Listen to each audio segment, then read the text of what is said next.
Hello, and welcome to The Thriller Zone. I'm your host, David Temple. Fred Burton is a New York Times bestselling author and a premier authority on protective intelligence and security. Writing alongside Samuel Katz, Beirut Rules debuted nearly 3 years ago. But you know what? It's still being talked about today. Other of his books include Ghost, Chasing Shadows, and Under Fire. We'll be talking about those and Beirut Rules in just a moment. I want to take a brief moment to say thank you for listening wherever you get your podcast, and I hope you'll subscribe to our YouTube channel.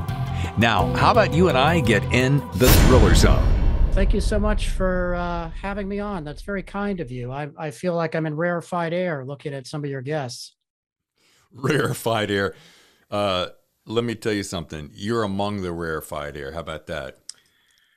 I don't know about that. I'm just grateful that you're interested in my books or Beirut Rules. So thank you so much, David. Sure. Since this show has taken off, I've got such a stack of books to read, and I've always been a good reader, but I mean, like, it's gotten a little crazy. Yeah, I know exactly what you mean. And I get the publishers that mail me books, and I literally can't read all the books that I receive. And you know, you talk about just at times the nice people we have in this business. You know, Brad Thor and Jack Carr have gone out of their way to, you know, to have my book in their books. And you know, the last to do that was Don Bentley with his new Tom Clancy book. And I had no idea he was going to put me in my book in his Clancy novel, which, you know, for somebody like me that grew up reading Tom Clancy, that's just such an honor. Sure. And he's just such a nice guy. I mean, this business, you know, for all the, you know, as well as I do, the business can be dreadful at times, but you know, for the most part, I've met the nicest people in this business. I would 100% agree. And I wanted to start out of the gate by saying thank you for your service, and what an honor to finally meet you.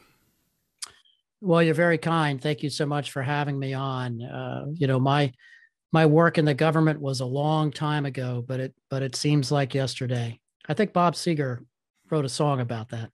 Yeah, exactly. I have learned. It's funny, social media has a lot of blessings and curses to its nature, and I find that I spend entirely too much time Instagram stalking. Who doesn't, David? I know. And it's funny because just as I was setting up the board, my phone is pinging Fred Burton, official Fred Burton, liking a photograph. And I'm like, isn't it funny? We're years ago, we couldn't have dreamt of this kind of access and proximity, and all of a sudden now, within just a click of a button, we're connected, and it's really awesome. Well, it's amazing. Let me look at this. I could not have imagined as a kid growing up in the 60s and the 70s, and even when I started out as an agent, you know, when we had 3x5 index cards that I use to write myself notes. That was our Rolodex of names of suspected terrorists and stalkers and assassins. When I first started as an agent, David, we did not have a computer, and we basically worked off of old school accordion folders with cables and telegrams, and you know, you would open one and it was like opening up, you know, Al Capone's vault. You never knew what was in there. Nothing was ever indexed properly. You would find case material from some other case. I mean, it was just one of just constant chaos. And that was just the world we were in.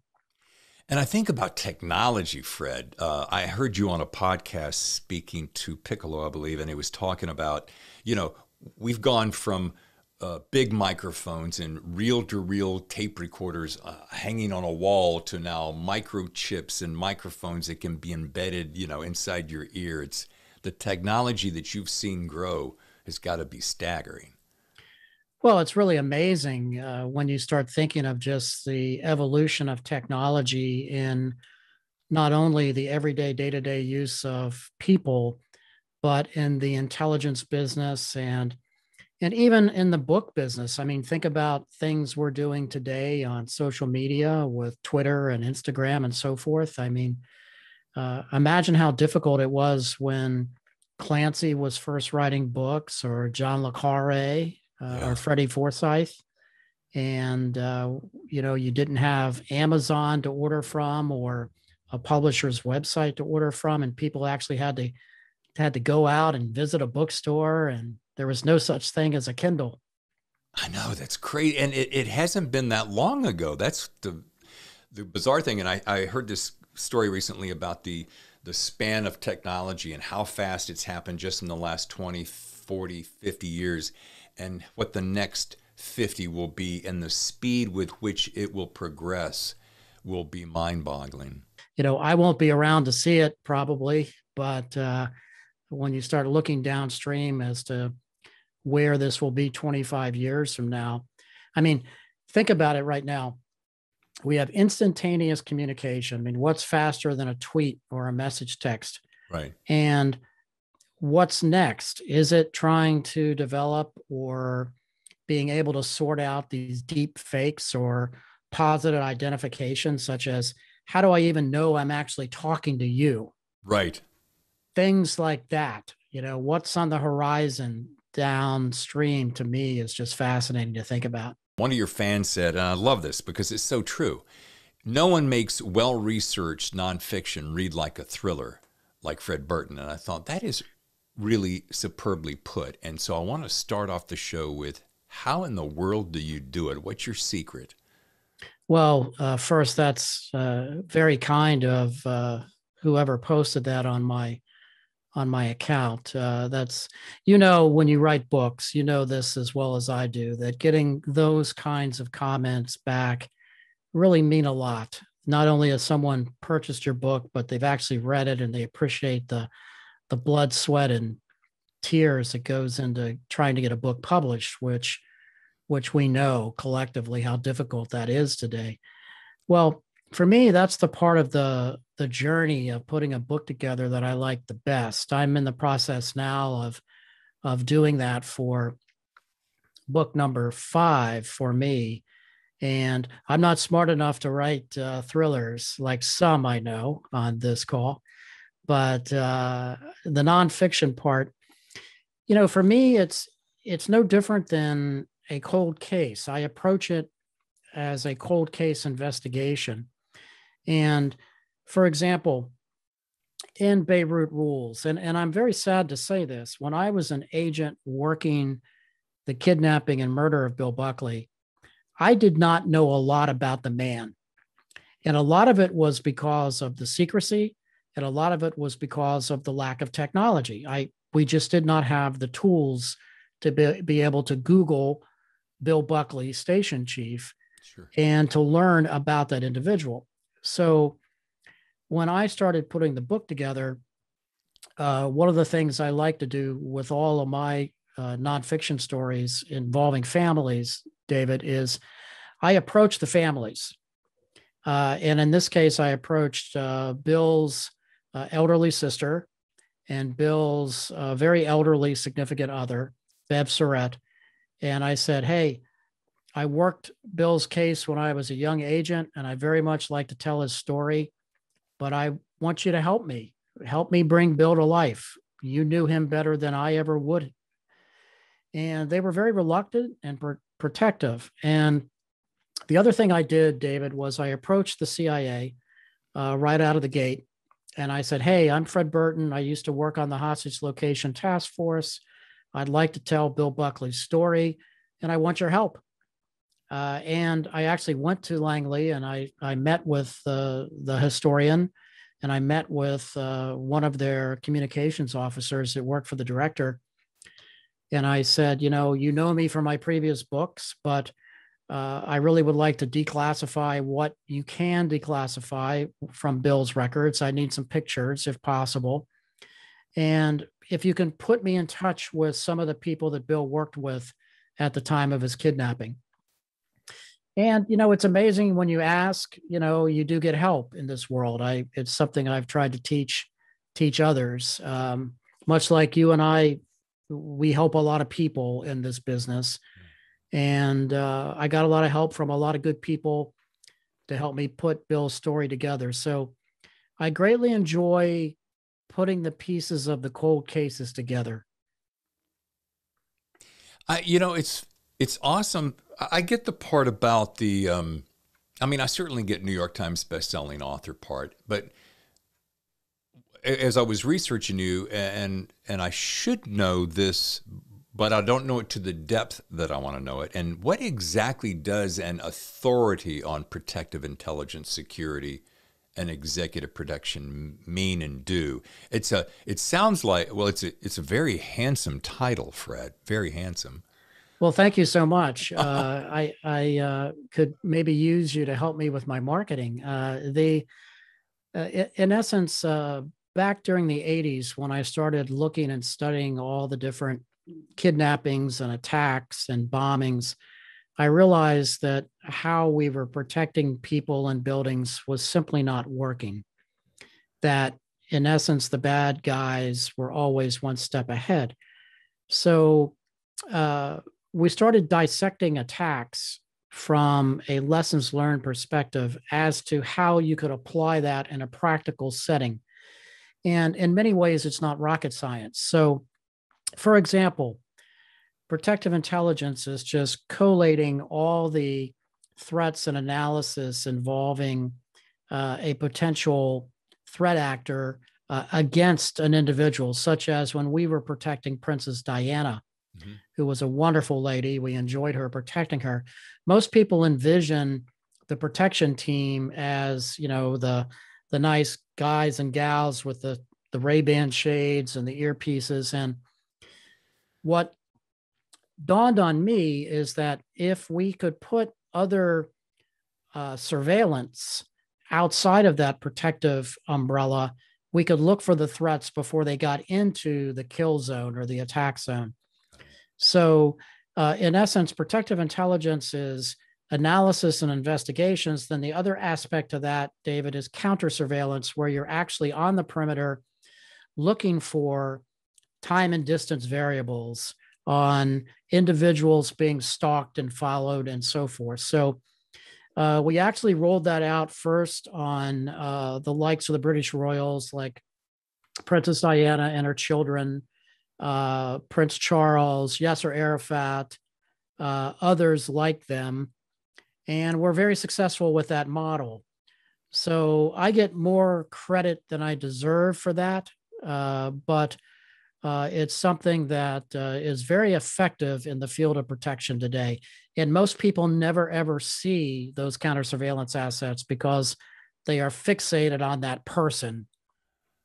Sure. And the element of surprise would be removed if you knew all the players surrounding the scene, wouldn't it? Exactly. Yeah. If someone were to ask you, let's just say, for instance, they wanted to get into this field, how would you direct them? I'm curious if someone, a student walked up to you and said, you know what, I want to do what you do. What's the best route of education to get to that point? Yeah, it's a great question. I get asked that a lot, not only via LinkedIn, but social media. And when I teach various topics like terrorism or protective intelligence. And, there's really no set path to get in this business. Obviously, there are certain routes you can take, whether that be the State Department Diplomatic Security Service, which, quite frankly, I don't know how the heck I got in back in the day. Today, it's so selective and there's so many people applying for these jobs. The Secret Service, the CIA actually has a pretty robust protection team that helps cover the director of the Central Intelligence. Obviously, military experience helps to some degree. But what I see in the private sector today, which is really interesting, is there's a whole category of protective security agents and protective intelligence analysts that are homegrown, that are self-learned. They go to college, they might study criminal justice or homeland security or intelligence-related topics, and then they go to work for a Fortune 100 in their corporate security department, and that's how they go. And there's actually, I know a handful of individuals today that are getting their PhD in this topic, meaning global security or corporate security, which was unheard of, 30 years ago. So the industry is very much a hybrid today, with a lot of formers and X's of this and that and all the alphabet soup agencies. And then we have, 40 to 50% that are self-taught, self-learned, just working their way through the ranks. And the reason I ask that is, if you want to be a cop, you got a pretty good idea how that works. You want to go into CIA, you got a pretty good idea how that works. FBI, similarly. But this seems like such a specialty. But I can see how, if you had been in that, you were a police officer, so you would certainly know how that trail of events would happen. But I always find that interesting, how people come about into those positions. And you've served on some of the most high-profile investigations. Of course, one of the most famous, hunt and arrest of Ramzi Youssef, the mastermind behind the first World Trade Center bombing. And I want to know if you can tell my listeners, what was it like to be in the world, in the circle of bin Laden's number one bomb maker? I mean, that would be such a heady experience, I have to imagine.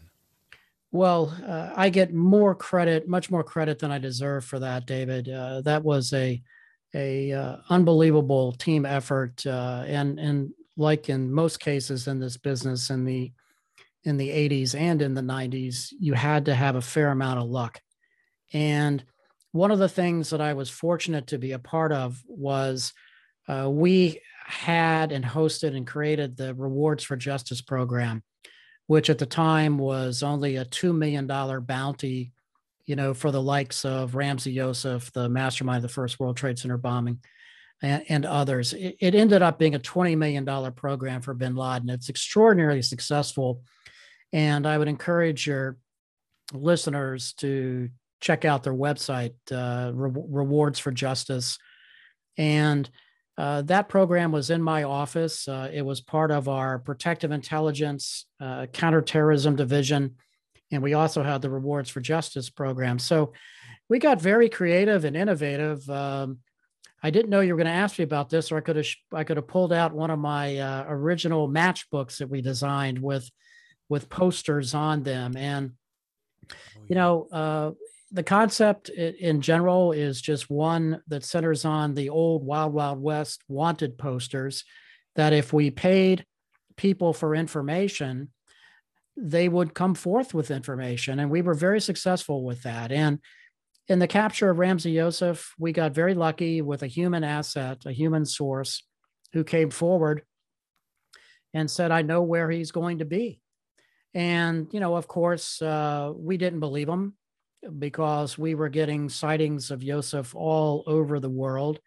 And a lot of them were just people after the reward that had no direct access. But lo and behold, this source did. And, we worked the investigation in a period of, I think it was a little less than 72 hours from the time the human source surfaced to us getting Youssef in custody. Was timing, like so many things in life, luck, being in the right place at the right time. We also had some logistical challenges in that this all took place in Pakistan. We also had to worry about getting a human source and family out of the country. So that logistically was highly complex. In those days, our relationship with Pakistan was somewhat strained or challenged, to put it diplomatically. Mm-hmm. So it was, a fair amount of good teamwork and luck to capture him.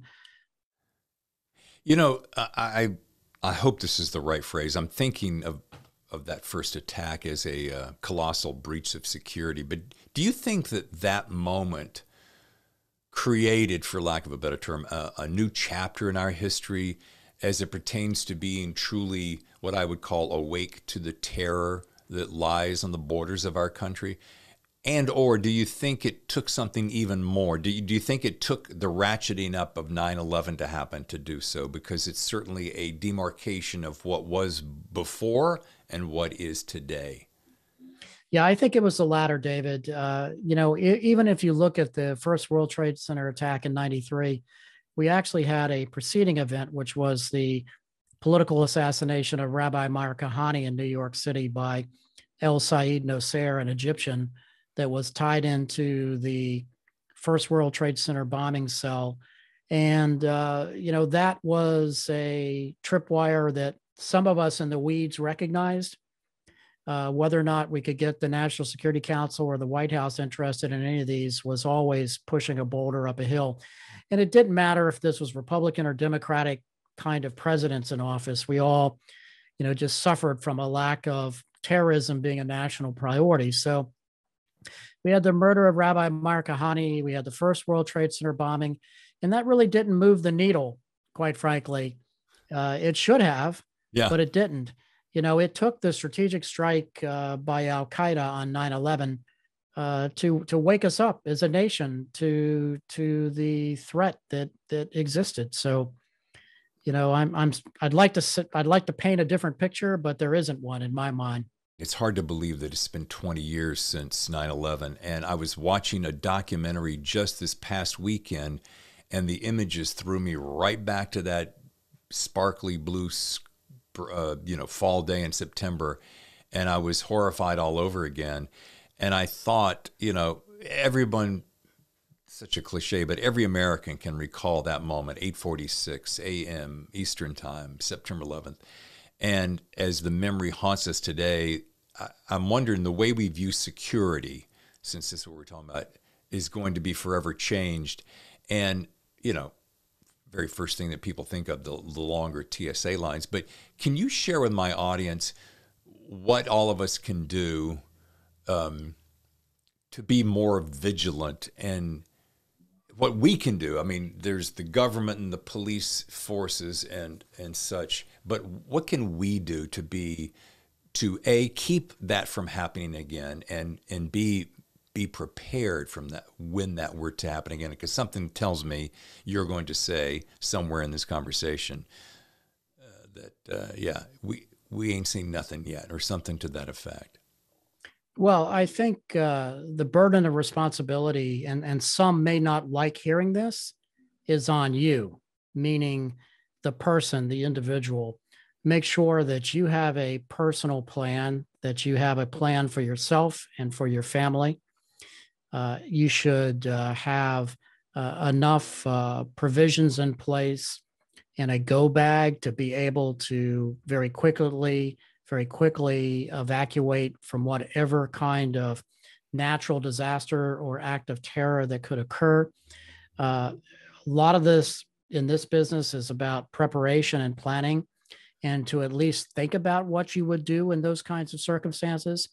I'm shocked that, here we are 20 years later, and, we have horrific examples of everything from wildfires to hurricanes, and still you'll see a tremendous amount of people that are just not prepared, or they're driving around in their cars with, an eighth of a tank of gas in their vehicles. So, there's some just common sense kind of things that you can do. And, having lived and worked in public safety for a good number of years, I'm smart enough to know that I'm not going to wait around for the government to try to come and help me, Fred Burton. I'm going to take matters into my own hands and recognize that the government is going to be overwhelmed with whatever event could be unfolding. And by the time they get to you, Joe Citizen, it's going to be a while. Yeah. So I think there's an attitude that, the government will help me. Well, they can, and they will, and they do a damn good job of it at most of the time, unless there's an overwhelming event like you'll see unfold pretty much every day around America today from just natural disasters. It's funny. My wife and I have this running joke. She won't like me telling this, but she has a tendency to let the gas tank go a little bit lower than I do. I like to always keep it half or above. And so I made the comment, I'm like, there's going to come a day when all of a sudden we won't have thought about it and the tank will be low and something will happen and you'll have to get to the gas station. And my mind flashes back to the Northridge earthquake. This is a side note, but it has a similar feeling. And it was January, and the Northridge earthquake hit. And I only lived 2 miles from the epicenter, so I felt it pretty well. But within the next couple of hours, the volume of mayhem that occurred between people strapping on AK-47s to go to the 7-Eleven to get a pack of cigarettes, a gallon of milk, and some water was staggering. And I'll never forget that image. And I thought it's just kind of the same thing over and over. When we are backed into a corner and a situation happens to that degree, to your point, yeah, they're gonna, Big Brother's going to help us out, but there's a whole lot more people every single day, and there's a very long line to get to you, and it would behoove you to be ahead of the game rather than behind by being prepared. This feels like a conversation for you, me, and Jack Carr. Yeah, Jack would love this discussion. We have to drag in Brad Thor as well, and Don Bentley. We could have a round table about this. Between all of us, I'm sure there'd be some pretty decent ideas pop out of that. But something tells me that there's no better prepared author than Jack Carr at this moment in time for some reason, just predicated upon looking at his website. Yeah, between his artillery and his hunting acumen, etc. Yeah, he is. Nobody's going to surprise him, and no one will be better prepared than him. I tell him this all the time. Every time I have him on my podcast or we chat, it always costs me money because he's always recommending something else that I certainly don't really need, right, but then I got to have. So I blame him for that. Yeah, he's gotten very good at his job, that's for sure. I was reading an article on thehill.com, which I am now a subscriber of as of yesterday. And it was an article you wrote entitled Ripples of September 11th, Afghanistan, Counterterrorism, and Concerns for Corporate America. And it made me think, by the way, excellent article. Thank you. Made me think, do you feel that terrorism wasn't as big of a national priority back in the 80s and 90s? Let me just start there. And why? Well, it wasn't. Trust me, I've thought long and hard about this. I was talking to one of my former agent colleagues yesterday who called me out of the blue, just reminiscing about one of our cases that we had worked. And it dawned on me again that it just wasn't a national priority. And I don't know the reason why. I think that if you look at this from a historical perspective, and I am a student of history, David, that it should have been, meaning, why do we have to wait for 9/11 to see the damage that already occurred? I mean, exactly. My goodness, you go back to 1979. This is an interesting data point for your viewers. Everybody remembers the U.S. Embassy seizure in Tehran in 1979, and many attribute it to the collapse of the Carter administration as a result of that. Having said that, do you know on that exact same day in Kabul, Afghanistan, our United States ambassador, Adolph Dubs, was kidnapped and murdered? Very few people know that. I didn't know that. On the exact same day. So you can go back in time and look at the run-up, even preceding that. In 1976, we had the U.S. ambassador in Lebanon kidnapped and murdered. In 79, we had Tehran. We had our U.S. ambassador kidnapped and murdered in Kabul. We had the U.S. Embassy facility seizure and fire like Benghazi in Islamabad in 79. And then you fast forward into 83, we have the first Beirut embassy bombing. Then we have the Marine bombing. We have the second embassy bombing in Beirut. Then we have the U.S. embassy bombing in Kuwait. And the list just goes on and on and on and on. So, one of the takeaways I learned in this business, David, when I first became a counterterrorism agent was that you could kill Americans and you could kill a lot of them as long as you did it overseas and as long as you spaced it out. Because for the most part, there was very little impact. There wasn't Homeland Security, and it was very little impact on the day-to-day lives of most Americans.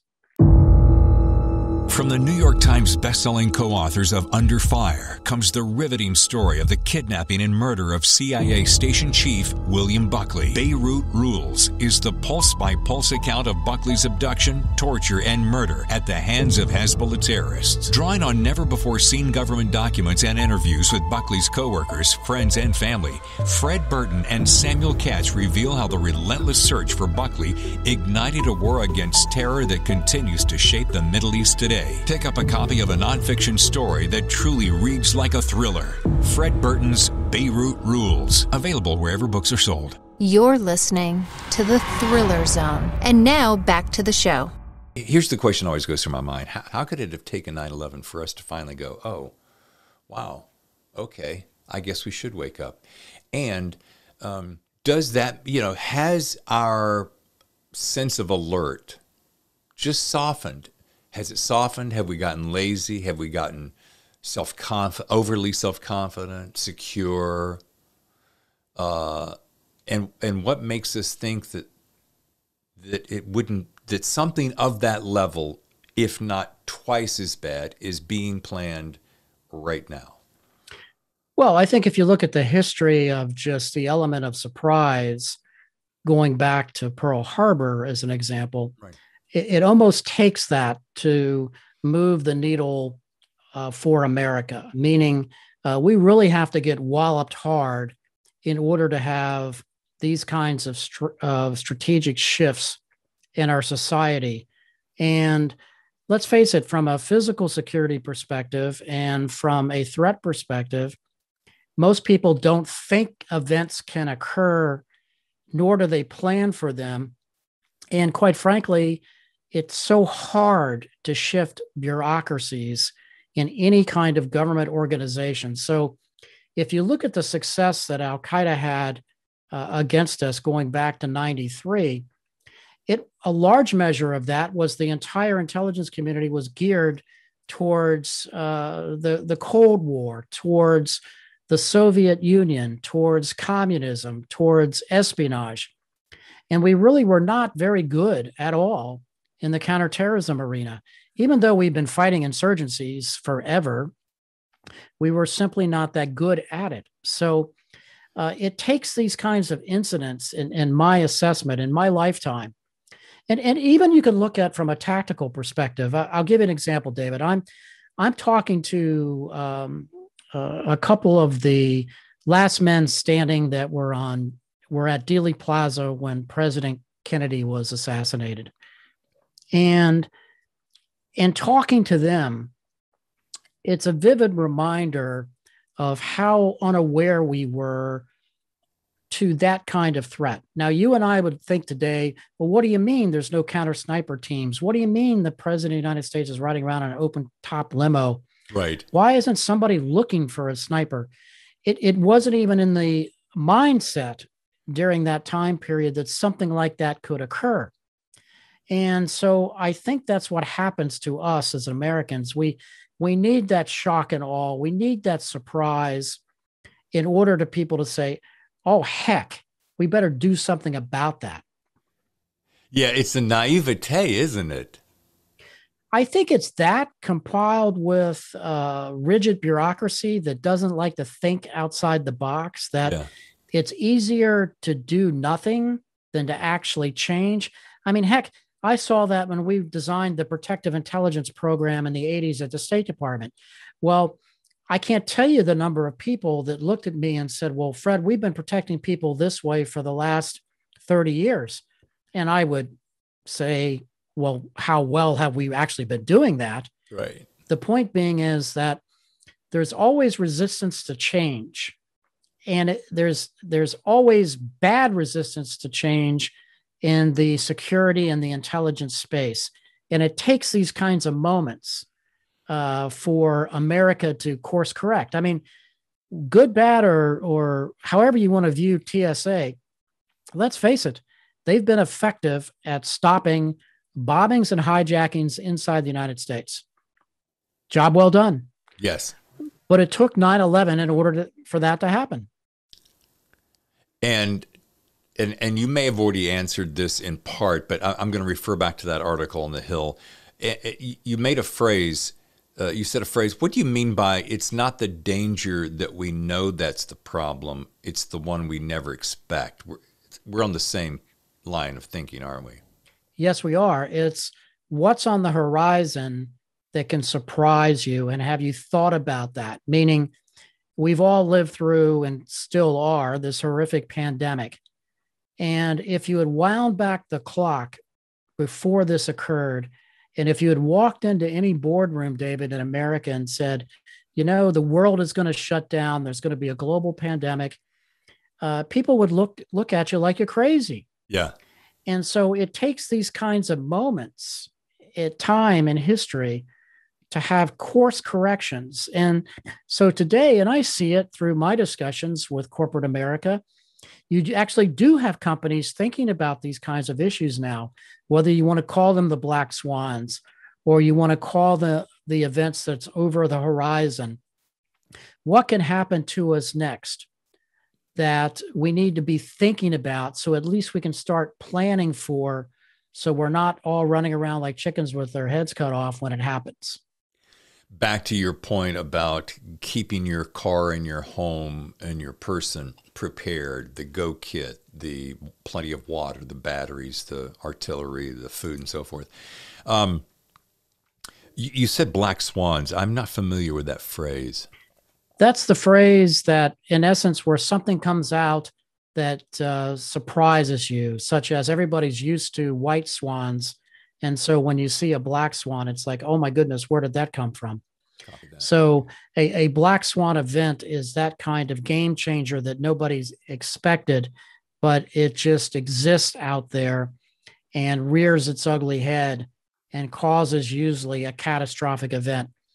And you'll hear that term also being used on 9/11 for what brought down the Twin Towers, which actually even surprised bin Laden. But, you know, an event that causes so much chaos that you're least expecting it, it's a low probability, but high impact kind of event. And those are the kinds of things we're dealing with right now with the pandemic. You know, this is something that forever in national intelligence estimates, people discussed that pandemics are something we need to be worried about.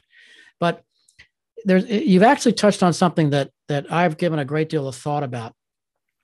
Quite frankly, some of these issues are so complex and so huge for a range of different variables that it's almost impossible to get in front of at times.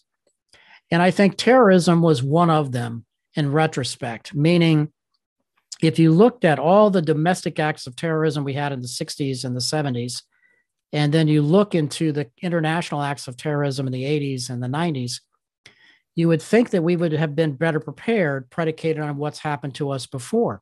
Right. But we weren't. And I did a keynote for the State Department about a year ago, looking at the evolution of this. And it's not as though these haven't happened before, and it's like we never learn from things that have happened in the past.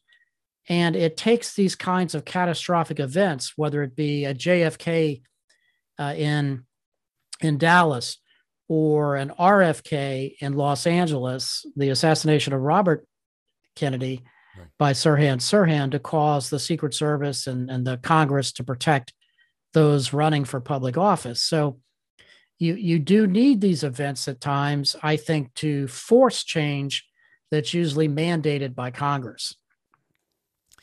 There's something I want to jump back to because you caught my attention on something I'd never thought about before. You made a comment about it even surprised bin Laden. What did you mean by that? The tower destruction itself? Yeah, I don't think he ever expected that operation to be as successful as it was, predicated upon some of the evidence that was recovered when he was hunted down and killed by SEAL Team 6. In that, if you looked at some of the messages and some of the writings, that I don't think they ever thought that they could collapse the actual towers when they hit it. Now, I know from the work we did in the 93 bombing that, quite frankly, if you look at some of the explosive modeling that we had looked at the time period, that tactically, if that device had been placed street side at a busy Manhattan lunchtime, you probably would have killed a heck of a lot of more people and had more casualties than by burying that van in the basement of the trade towers. And so thank goodness that was not placed street side, similar to what we saw at Oklahoma City. So, sometimes you have to be grateful that the terrorists do make tactical mistakes, but, so there's a lot of lessons to be learned by studying these previous events in order to try to defend them better going forward. I'm surely going to rattle a cage in some form or fashion with this next comment, but when I was reconsidering recently what happened on the steps of the Capitol on January 6th, I can't help but wonder, couldn't help but wonder then, can't help but wonder then, did some of those threats come from outside powers or right in our own backyards? Because it was another, I felt like, turning point in the collective consciousness of America that would force us to rethink that situation. No one ever would have thought, a bunch of clowns are going to break into the Capitol and have their way with the building. And I just thought, did those threats, was it solely outside or inside? What are your thoughts on that? Well, I've been interviewed a lot on this, and I've written about this, David. And in essence, when you start thinking of protective intelligence failures, that is one, meaning you had all the signals resonating loudly that there were going to be problems. So why wasn't the U.S. Capitol Police better prepared? Now, I know the U.S. Capitol Police. We used to work with them. We used to do a lot of joint protective operations with them. They're a darn good outfit. They are one of the best trained, huge staff. They actually have a protective intelligence division. So why were they so surprised?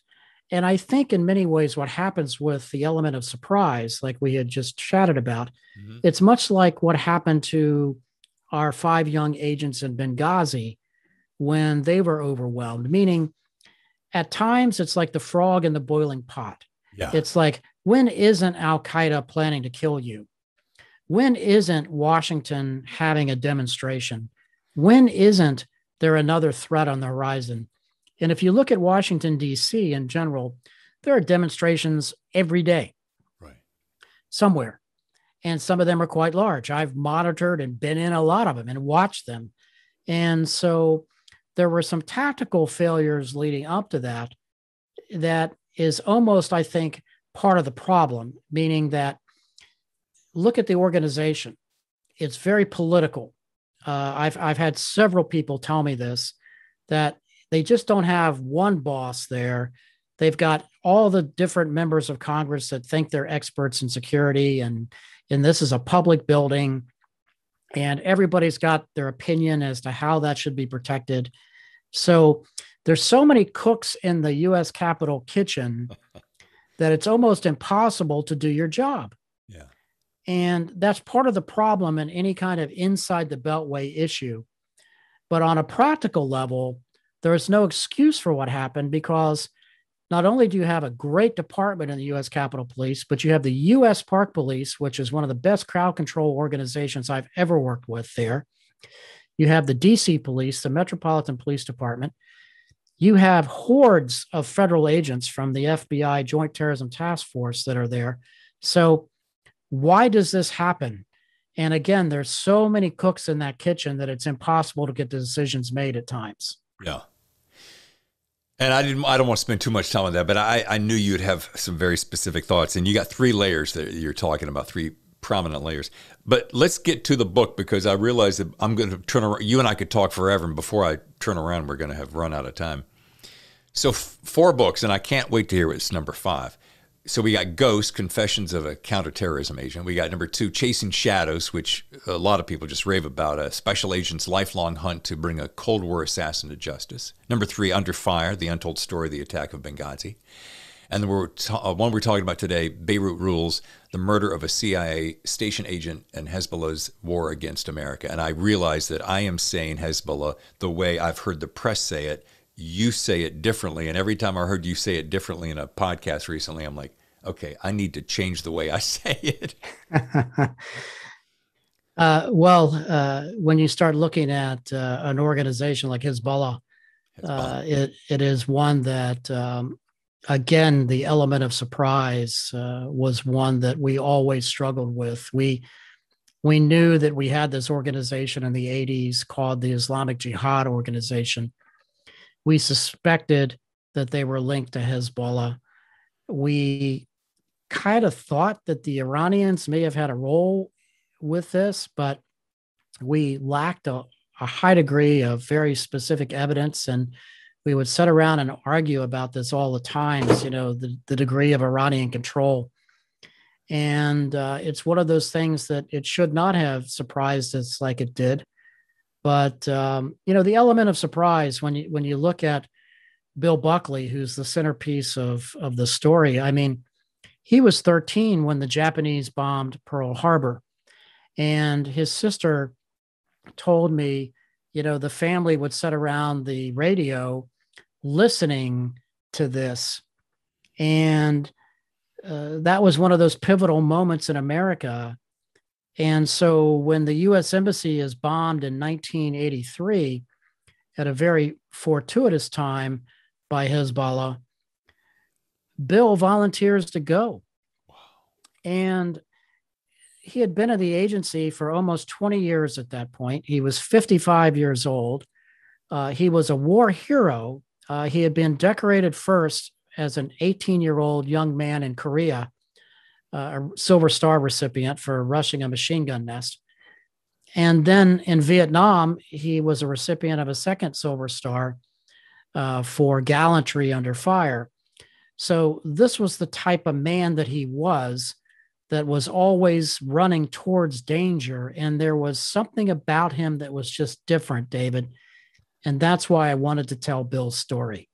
There you go. That's what I wanted to know, because I was only vaguely familiar with this name. And once I started reading the book and getting to know you better and your purpose of this book, I thought, this is a true blue American hero, to the likes of which I haven't seen in a very long time.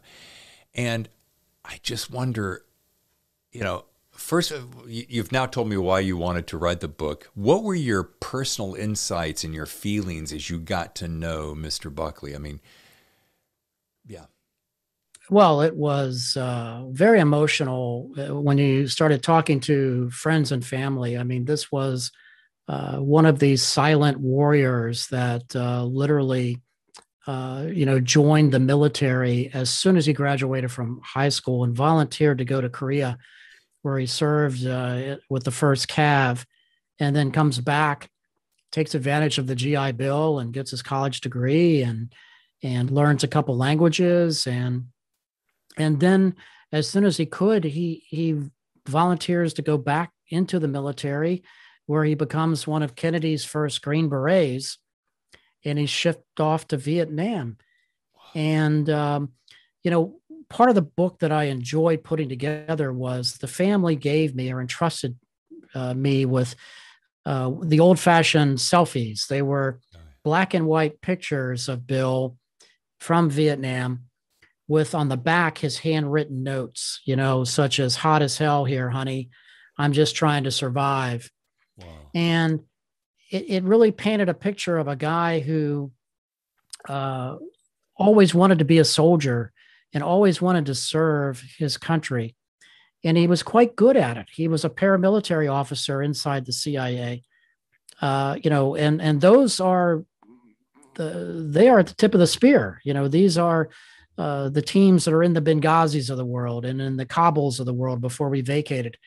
And Bill was always going around the world to these hot spots. So when the embassy bombing happened in 83, and literally the eyes and ears of U.S. intelligence is wiped out in Beirut, Bill raises his hand and says, I'll go. And, these kinds of people, don't get me wrong, we have dedicated men and women that are volunteering to serve our great nation every day around the world. And Bill was one of them. And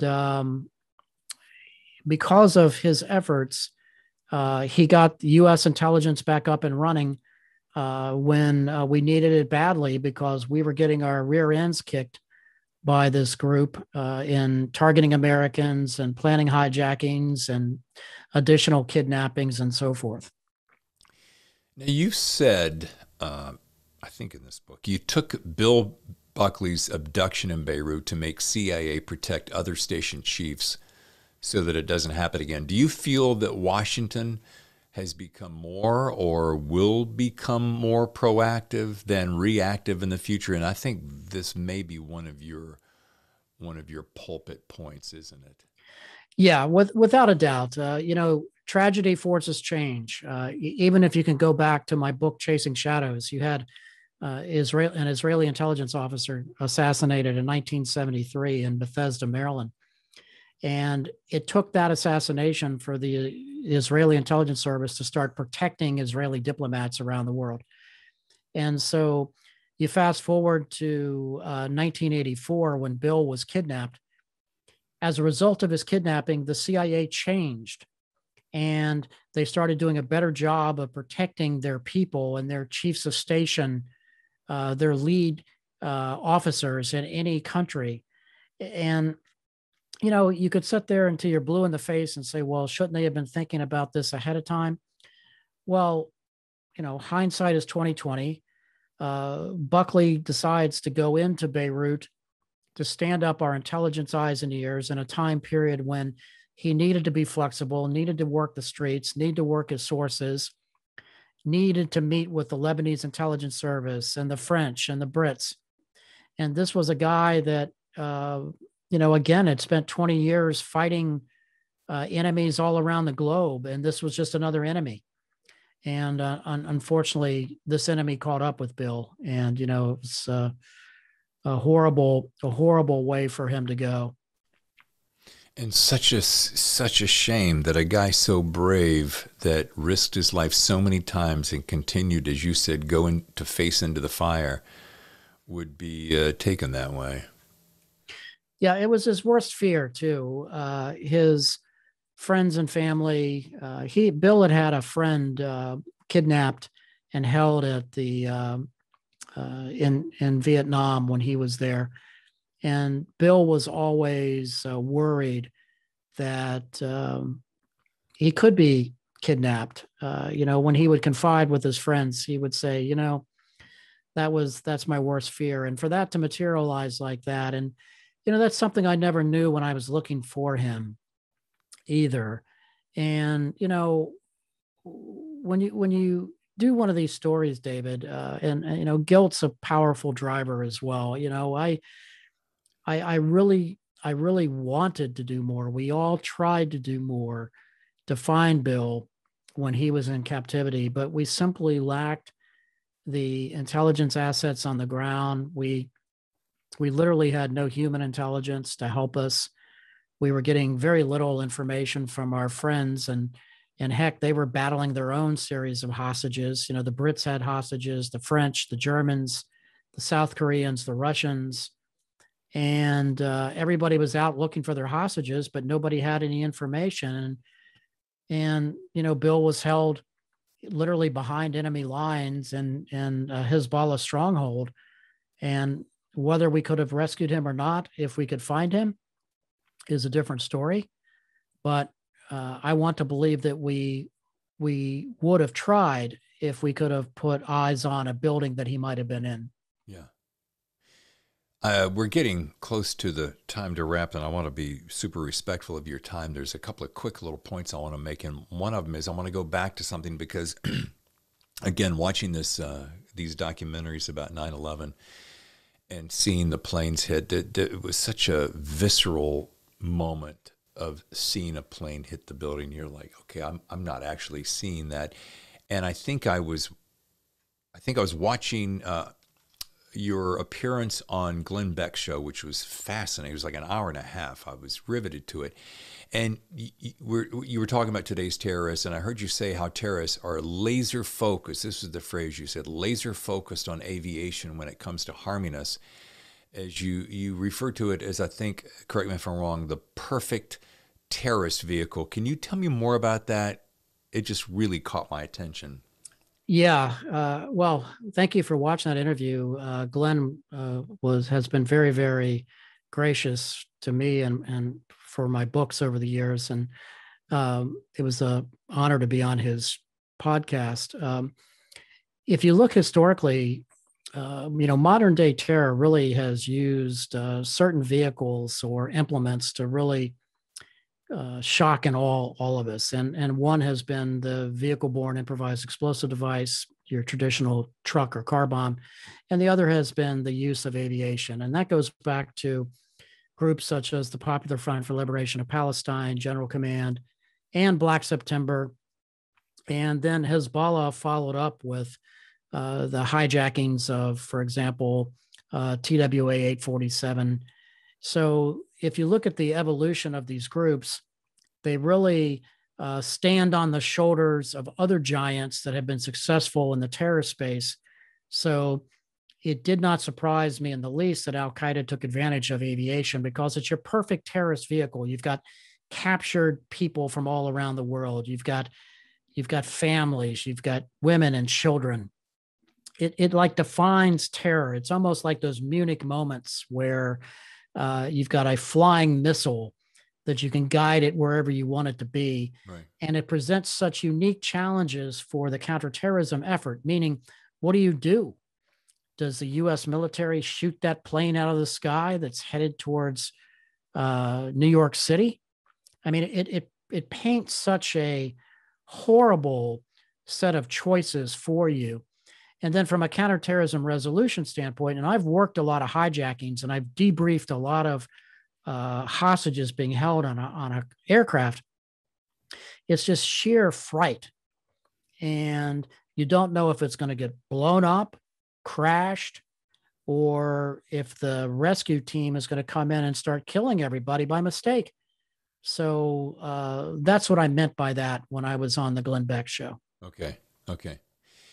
And back to the element of terrorism and the massive disdain, hatred that many have for Americans. Do you think that in our lifetime, Fred, that and those of our children and even grandchildren, that this is going to continue to remain the same situation?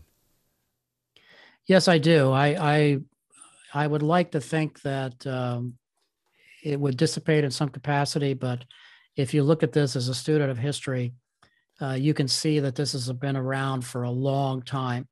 And I don't think in any capacity will this diminish over the next foreseeable future. And certainly not in my lifetime or in my children's lifetime, I'm sad to say. It's interesting. You hear something and you hear it a certain way. And it isn't until you hear it put a different way that the image shifts in your mind. This is what I mean. I read the title Beirut Rules, and I heard it as a verb, Beirut Rules. And then I heard you make a comment, or I read a comment, and you were talking about, no, Beirut Rules as in a noun. And so it seems as though in the past there have been a form of, I think I'm borrowing this true, an unspoken agreement, what my dad used to call a gentleman's agreement, where you would play by certain rules and you'd go, okay, well, we're going to come after you, but we're going to do it this way. We'll have this gap in the time that allow you to kind of gather your forces. But there's this gentlemanly rules. But now I get a sense that you're saying, with both in part in the book and in general, that there's this sense of all bets are off. Without a doubt. The Cold War changed that. And by the way, was that all over the place and completely incoherent, or did you? No, I know exactly what you mean. Okay. We used to live in the espionage Cold War days on what was called Moscow rules, where our diplomats, our intelligence officers didn't attack each other. And Beirut Rules changes that. And it's okay then to kill. It's okay to pick up the eyes and ears of a U.S. intelligence anywhere in the world and hold them hostage and let them die in a miserable kind of situation. And that's the asymmetric war that we're engaged with today.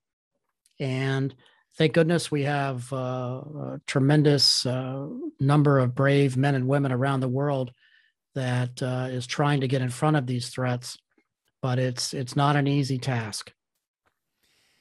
And I don't know if this is a tangent, but somewhere along the lines, as I was reading headlines, I was thinking of when I was thinking of the phrase in Beirut Rules and all bets are off, and my mind went down, and I don't want to go down a rabbit hole, but I want to touch on the murder of Khashoggi, because in all of your work as an agent and so many levels throughout your career, have you ever seen anything, and I think the phrase I want to use is diabolical or flat out dismissive, but have you ever seen such a lack of humanity in his, a quote unquote disappearance? Well, that certainly was a horrific act of terror, but as shocking as the murder of Daniel Pearl, and the list just goes on and on and on. I mean, look, David, you can look at all these events, whether it be the Munich massacre when the 11 Israeli athletes were lined up and gunned down by the Black September organization. And you can think about the gun put to the back of the head of U.S. Navy diver Robert Stedham during the hijacking of TWA Flight 847, and he was shot and killed and his body dumped on the tarmac, and the murder of Leon Klinghoffer on the Achille Lauro hijacking by the PLF. So the list just goes on and on and on. So brutality is, par for the course in the terrorism arena, I'm sad to say. And that's just part of their theater when it comes to what they're trying to project around the world, and amplified significantly on social media, which we discussed when we first started. There's no shortage of that on any given day. And maybe you just answered my question there, and I'm going to steal this from Glenn Beck again from that same conversations, but I think he was close to the end of the conversation, and it was so perfectly timed too. And I'm like, what keeps Fred Burton up late at night?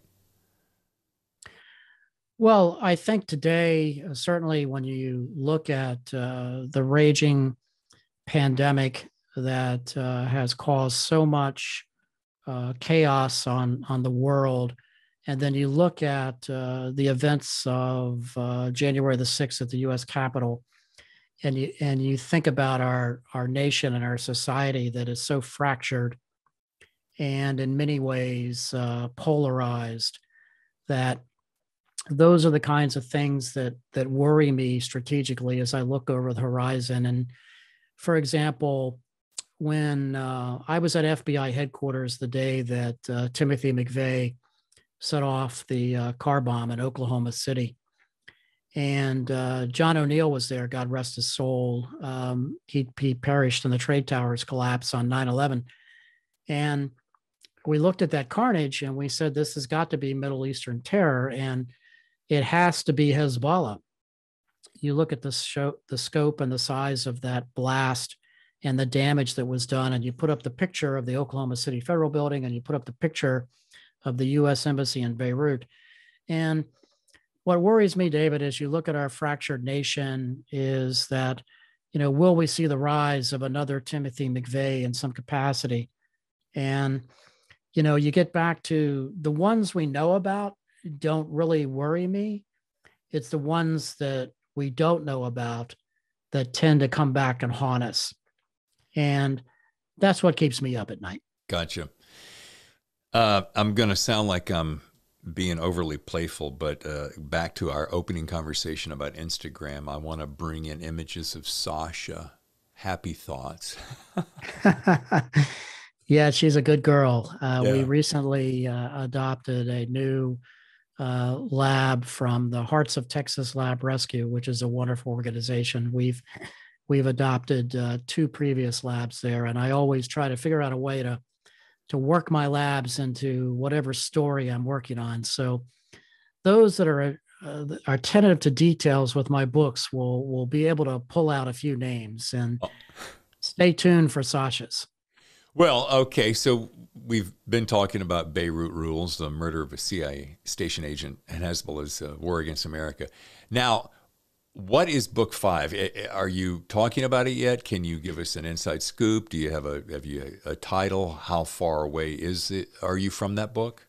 Well, I can't talk about it yet, Okay. but I will say this, that I'm going to be shining what I think is a spotlight onto a certain story that needs to be told, because I'm a firm believer of that similar to the vein of Chasing Shadows and Beirut Rules, where bringing some cases to light that are long forgotten and people should have more visibility into them, good, bad, and indifferent as a nation. Next year, I'm guessing? Well, inshallah, I would like to hope that we would see it published by 2023, maybe. Okay.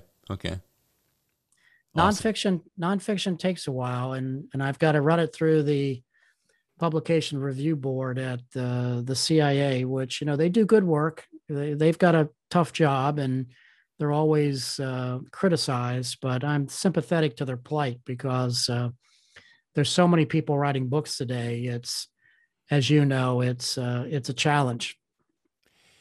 It can be a little daunting. I think of this very often, but I cling to the fact, yes, even amongst all the vast people crafting all sorts of stories, if you have a particular story with a particular voice and a particular message, it will find its audience. I believe, if I didn't believe that, I just wouldn't do it.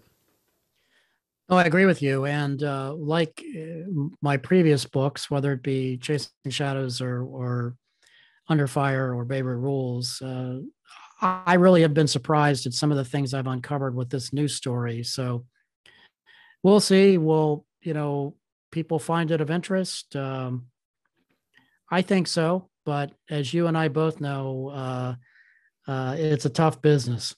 Oh, yeah.